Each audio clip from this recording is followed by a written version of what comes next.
नमस्कार दोस्तों, हमारी आज की कहानी है एक माँ ने बंटवारे की गलती कर दी। एक माँ ने बंटवारे की गलती कर दी। नाम सुषमा था। सुषमा के 4 बेटे थे और पति का नाम राजेश था। राजेश गंभीर बीमारी की वजह से मृत्यु को प्राप्त हो गया। चारों बेटों की शादियां हो चुकी थी।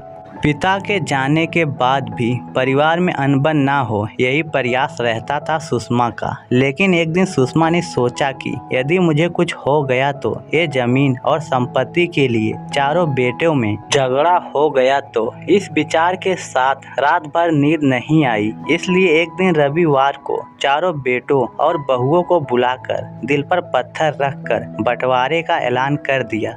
चारों बेटों को कुछ समझ नहीं आ रहा था कि क्या कहना है, लेकिन फिर चारों मान गए, ये सोचकर कि भविष्य में इस विषय पर परिवार में अनबन हो सकती है। बंटवारे के 1 महीने तक तो सब ठीक था, लेकिन फिर धीरे धीरे सभी का प्रेम सुषमा के प्रति कम होता जा रहा था। बंटवारे के बाद सबने बड़ी बड़ी सोसाइटी में अलग अलग घर ले लिया और अलग अलग ही रहने लगे।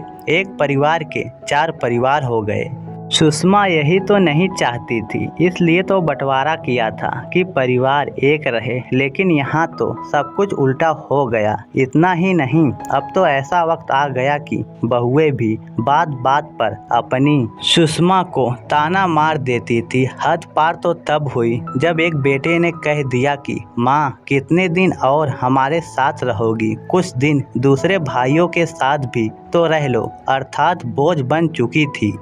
अब सुषमा अकेली पड़ गई थी। एक दिन गार्डन में टहलते वक्त सुषमा को उसकी एक पुरानी दोस्त मिली, रेखा। कुछ दिनों बाद जब रेखा और सुषमा फिर से मिले तो बैठकर बातें कर रहे थे।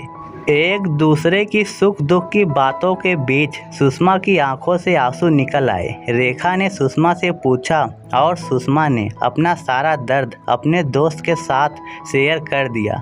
रेखा सुषमा से पूछती है कि तुम अब क्या चाहती हो? तो सुषमा ने कहा, मैं सिर्फ अपने परिवार का प्यार और परिवार की एकता चाहती हूँ। रेखा ने कहा कि मेरे पास एक रास्ता है और तुम्हें मेरे बताए हुए रास्ते पर चलना होगा तो तुम्हारी दोनों इच्छा पूरी हो सकती है। सुषमा ने बिना कुछ सोचे हाँ कह दिया। अगले दिन दोनों मिले और रेखा ने सुषमा को एक संदूक दिया। सुषमा को समझ नहीं आया तो पूछा कि रेखा, इसका क्या करना है और ये मेरी इच्छा पूरी करने में क्या मदद करेगा?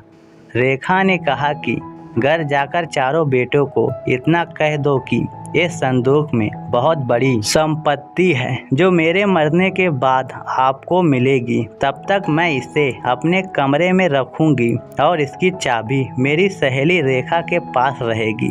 मानो बवंडर सा आ गया। सभी बेटे और बहुएं सोचने लगे कि संदूक में कुछ ना कुछ तो कीमती है। धीरे धीरे माहौल बदलने लगा। वही बेटे अब कहने लगे कि माँ प्लीज अब यहीं रहना हमेशा।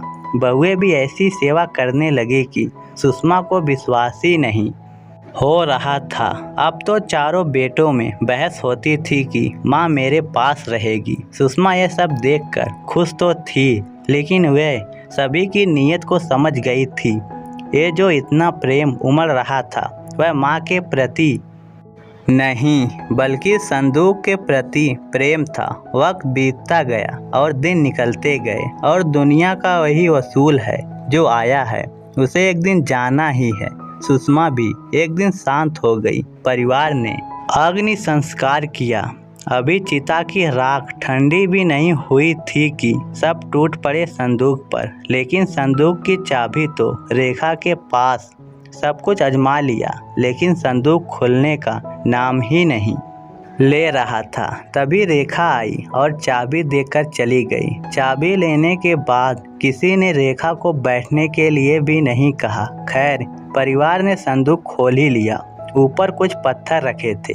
पत्थर के नीचे एक कागज था, एक चिट्ठी थी जो सुषमा ने लिखी थी। बड़े अफसोस की बात है कि पैसों के इर्द गिर्द घूमता है तुम्हारा सारा जीवन, और उससे भी बड़ी अफसोस की बात है कि मुझे तुम्हारा प्यार पाने के लिए एक गंदा खेल खेलना पड़ा। इस संदूक की लालच में देखभाल की थी ना मेरी। सोच रहे होंगे कि हार गए। अरे ये आप लोगों की हार नहीं, इस माँ की हार है। परिवार ना बट जाए इसलिए बंटवारा किया था। मुझसे अनजाने में गलती हुई थी। अब मैं तो इस दुनिया में नहीं रही, लेकिन यदि मेरी अंतिम इच्छा पूरी करना चाहते हो तो फिर से एक हो जाओ, क्योंकि परिवार की एकता ही मेरी अंतिम इच्छा है। सभी की आंखों में आंसू थे। सभी ने चिट्ठी को सर पर लगाकर माँ से माफ़ी मांगी। आखिरकार सुषमा की इच्छा पूरी हुई, परिवार फिर से एक हुआ। तो दोस्तों, इस कहानी को लेकर आपकी क्या राय है? नीचे कमेंट करके हमें ज़रूर बताइएगा। धन्यवाद।